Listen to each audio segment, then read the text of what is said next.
Hello there and welcome to the program. In this show, usafiri wetu mkubwa hapa katika hichi kisiwa tutegemea sana punda.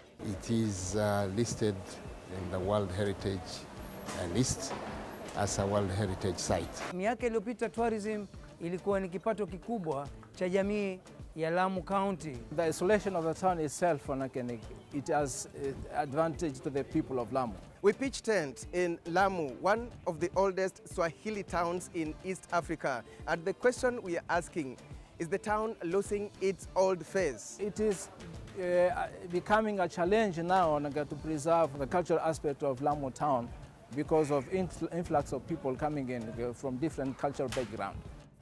Also in this show, we take you all the way to Europe and we will be making comparisons with Scandinavia's oldest town, and that is Gamlebyen, that is found in Norway. The old town is known because they have taken very good care of it, and you cannot do what you want here. You cannot change the building outside.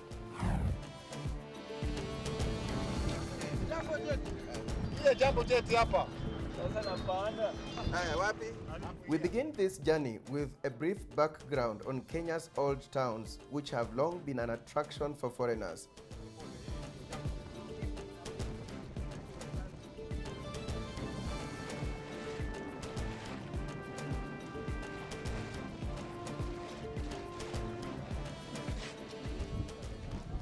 Lamu town, located on an island some 350 kilometers north of Mombasa, is the oldest and best preserved example of Swahili settlement in East Africa, according to the UNESCO World Heritage Center. It was said to have flourished in the 12th century, having been founded by royal migrants from the Persian Gulf, then prospered through trade. Foreigners such as Arabs, the Indians, the Persians came to the east coast of Africa, specifically Lamu, to trade with the local people, bringing in manufactured goods such as porcelains and carpets. And then in return to their respective countries, they were able to get ivories and timbers and spices from Lamu. So it was a system of barter trade. Once the most important trade center in East Africa, Lamu has exercised an important influence in the entire region in religious, cultural, as well as in technological expertise. Kenya's second largest old town is Mombasa. The presence of Fort Jesus, which was built in 1591, is evidence that Mombasa is a historical town. Then there is Malindi town that dates back to the 13th century. The most important famous attraction in the town is the Vasco da Gama Pillar, a bell-shaped monument built by the Portuguese in 1948. Mtwapa town, that is located in Kilifi County, about 16 kilometers northeast of Mombasa, is another important old town in Kenya. The town is a heritage site. Back to Lamu Old Town, the focus of our show today, and just what makes it tick. The town is known for fishing and tourism as its key economic activities. These are some of the banks that have opened branches here.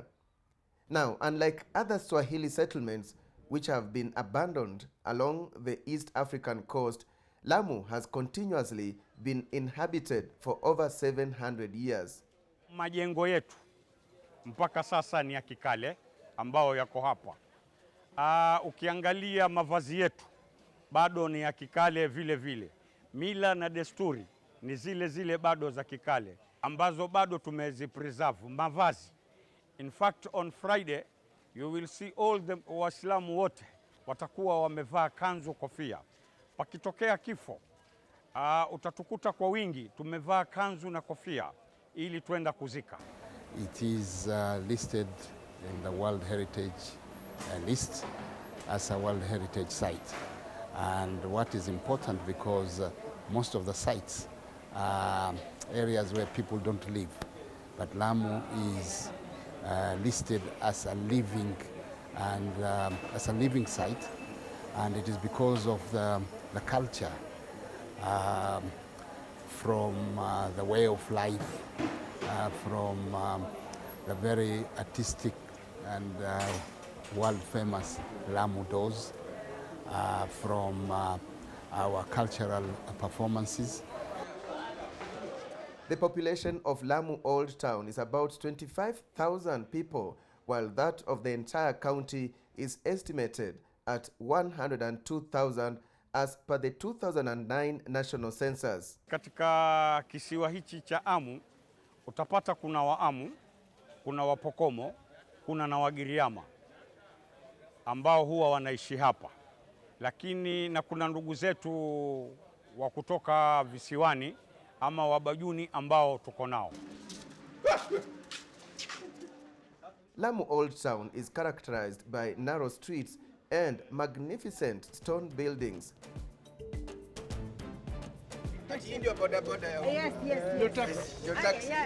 Now here, be warned that you will not find motorcycles or bicycles or vehicles as a means of transport. You will only find donkeys. Usafiri wetu mkubwa hapa katika hichi kisiwa tutegemea sana punda. Hatuna bodaboda hapa, kwa sababu mji wenyewe ni wa kikale, alafu sisi mambo haya ya kupigiwa honi hatukuyazoea, na mambo ya kumwambia mtu baskili hatujui, ama pikipiki hatuyaelewi, lakini tumezoea tu mtu kukwambia punda huyo, utajua kuna mtu nyuma yako amepanda punda yuaja. Pikipiki ziko kama 3 hivi, ambayo iko moja ni in case of emergency, imetokea dharura. Utakuta public health kuna pikipiki, utakuta power light wako na pikipiki, ofisi ya county commissioner pia iko na pikipiki kwa machifu. Sisi gari tulilonalo ambalo liko gazetted hapa ni gari moja tu, ni gari la county commissioner. Lamu Museum is the custodian of cultural properties of Lamu Town. It manages and preserves collections that are key to keeping Lamu's look. Although regional museums fall under county governments, Lamu Museum has yet to be handed over to the Lamu County government. Through museums, we have been able to make people aware that it is very important to preserve their own culture. That's why we are preserving all collections of Lamu, and people are becoming aware that it is very important for them to preserve their own culture. That's why for many years Lamu Museum has been hosting the Maulidi Festival, which is part and parcel of the living culture of Lamu, including the Swahili Cultural Festival. The town is known for its impressive carved doors, a culture the museum is keen to preserve. The main entrance to Lamu Museum is the door which was done by the renowned carver known as Mohammed Abubakar Kijuma. Kijuma, who was one of the master carvers of Lamu. He made it in 1892 when the museum was constructed. And here is a peep into what is inside the museum. One of the unique Swahili architecture in Swahili homes is the entire wall decoration inside the Swahili house. Decoration of a sea turtle, kasa in Kiswahili, with the front legs, the head, the hind legs, and the tail. At the center here is what we call a niche, kidaka in Kiswahili, or niche is zidaka, used for displaying of porcelains or any valuable items suitable for display. It symbolizes the richness of Swahili culture. A siwa is a side-blown horn. Okay. Why is it called a side-blown horn? Because it is blown through the side hole. So it's a ceremonial side-blown horn, which is the most distinctive items of regalia from sub-Saharan Africa. This is another wedding gallery with a wedding bed imported from Persia with other furnitures. In fact, furnitures are part of dowry paid by the bridegroom to the bride. It's the bridegroom wearing special attire for wedding ceremonies, the white robe, kanzu, the joho, the turban.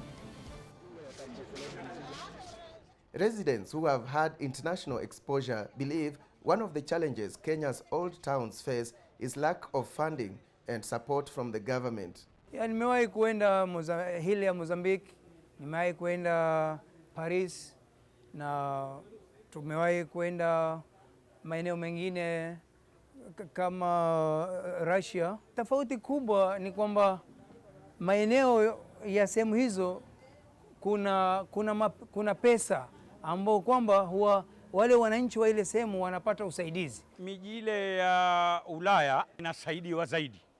Sisi hapa kwetu tulipokuja mambo ya kupreserve ama kuzihifadhi hizi nyumba ziwe katika miji ya kale, tulisaidiwa kujenga tu, lakini kumaintain baada ya hapo ama kushughulikiwa baada ya hapo hapajafanyika kitu.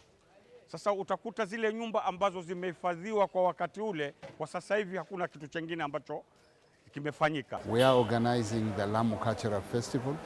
This is the 16th edition, and it is one of the best cultural events in Kenya. Lamu County at large is still reeling from the impact of terror threats, the most memorable one being the June 2014 Mpeketoni terror attack that claimed over 50 lives. Mpeketoni is on the mainland, some 30 kilometers from Lamu Old Town. Miaka iliyopita tourism ilikuwa ni kipato kikubwa cha jamii ya Lamu County, lakini for the last few years, kama miaka 4-5 hivi, tourism Lamu imefifia sana. Hamna. We actually have been under travel advisory for over 5 years. But recently the French ambassador, they lifted the travel advisory to Lamu, and we are hoping that other Western countries will follow suit. Actually, Lamu is very, very peaceful, and I would encourage people to come and enjoy what Lamu has to offer. We now take a short break, but when we return, meet us in Europe, and we will be featuring Scandinavia's oldest fortress, that is Gamlebyen town, and it's found in Norway. Don't go away.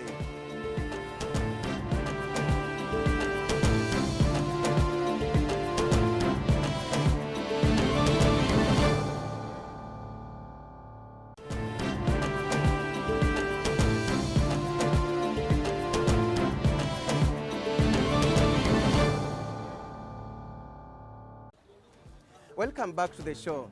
Today we are discussing old towns. We are looking at how they can be preserved and why they should be preserved, with special attention to Lamu, one of East Africa's oldest Swahili towns, and also Gamlebyen town, Scandinavia's oldest town that is found in Norway. In part 1 of this show, we featured Lamu.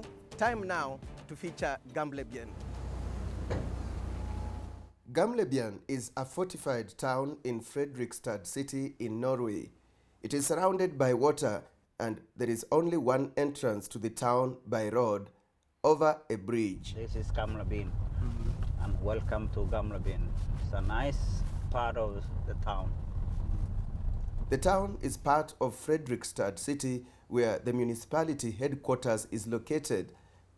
But one has to take a ferry from the mainland to the old town as the other alternative route to the fortified town. The boat across to the old town is free and fairly regular throughout the day, as it is an important transport link for residents and workers, not just tourists. The town was founded in 1567 by King Frederick II and is today considered the best preserved fortified town in Nordic region. We love the snow to skiing and so on. That's very nice. Here I met a resident of the town, Margreta Andres, who was kind enough to take me round for a tour. Margreta and her husband coincidentally happen to know Kenya very well, as they support a school in Kosirai in Uasin Gishu County. My husband has built a school there outside Eldoret, and he has built a maternity, and we have free medical camp twice a year, and we are supporting 30 families, very, very poor families around. There is plenty worth seeing in Gamlebyen. The old town is known because they have taken very good care of it, and you cannot do what you want here. You cannot change the building outside. So the town is a fortified town, and most of the buildings are from the 17th century. In Gamlebyen, in addition to the historic buildings, you'll find several small shops with designer goods, arts and crafts. In this part of town, it had changed a lot. Earlier, this old part was handicrafts, men and women living here, just them. But today, it's more, it's different. Earlier they had shops here, they had the post office, but everything of that is closed. So today, the normal people lives here, not just handicrafts people. The old town is also home to many galleries and a number of cozy restaurants and cafes.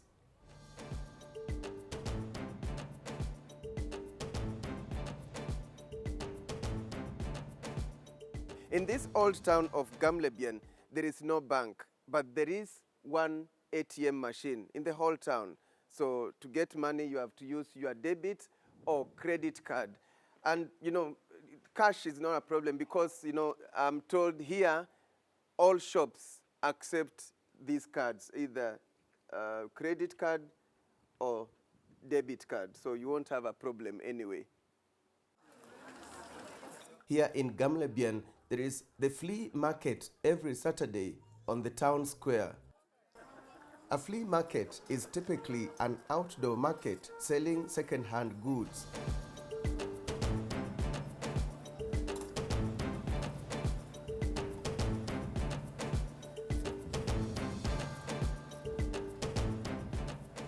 Margrethe, really the Norwegians are so welcoming, eh? Yes, We really love usually that. we are. Yes.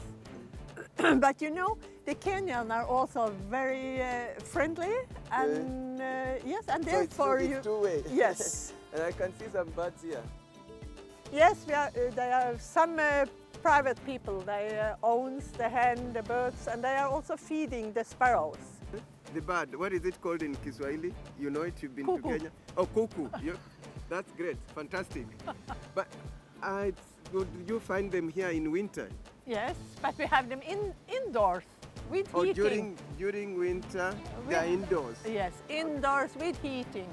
All our animals, cows, sheep and goats, they are inside in the winter. So it's much cheaper to have animals in Kenya, for example, than here in Norway.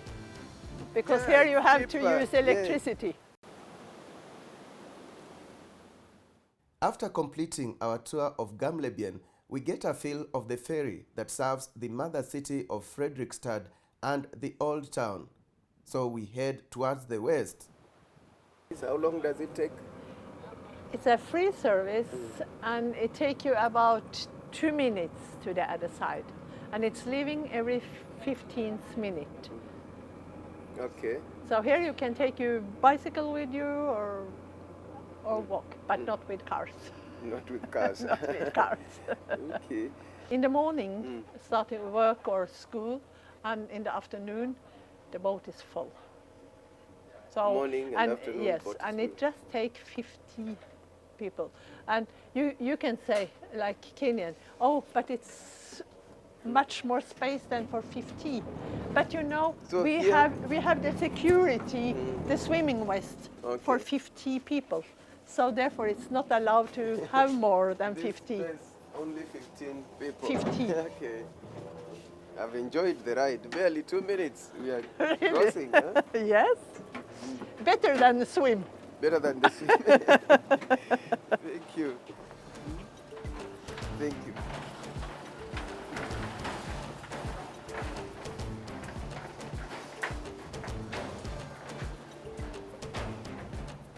So this, now we've crossed to the other side of the... Yes, now we are on the west side. So what's the difference between the west side and the old town? The west side is the new part. So here is the new buildings, and here you have everything. You have the main house, you have school, more schools, you have a hospital here.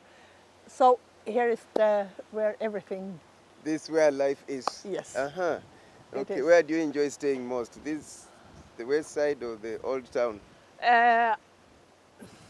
I think I like to stay on in the east side, on the old part. I think that's because it's more quiet. It suits me better. But for the young people, they are staying in the west. And on a light note, Margareta has one observation about Kenyans, that while they are courteous, they are very poor at keeping time. The most difficult thing is that the Kenyan don't know to respect the time. That's a very big problem. That was a culture shock. That was a culture shock, I can say. They don't respect time. No. Why? If also if an MP says I'm coming then and then, and I think okay, then I have to be there at least perhaps 5 minutes before, but then I can wait 2-3 hours before they are coming, and that's a shock for me because I always say, you know, you are not allowed to use my time because I always have a lot of things to do. Now, back to the old town of Gamlebyen, and perhaps the only Kenyan who lives here is one Abel Sawe, who is known for glass blowing. You see, when I'm reheating the glass, I stand on this side. This is his shop, where he makes glasses mainly for decoration. The shop is a major tourist attraction. We featured Sawe some time back on our sister show, Daring Abroad. It's an everyday job, and the thing is that I get an idea of what to make, and then I try and experiment how to create that piece I want to do. And when it's successful, it's a very nice feeling for me.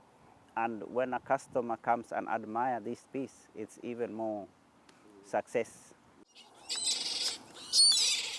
When Sawe is not making glasses, he would be feeding the birds.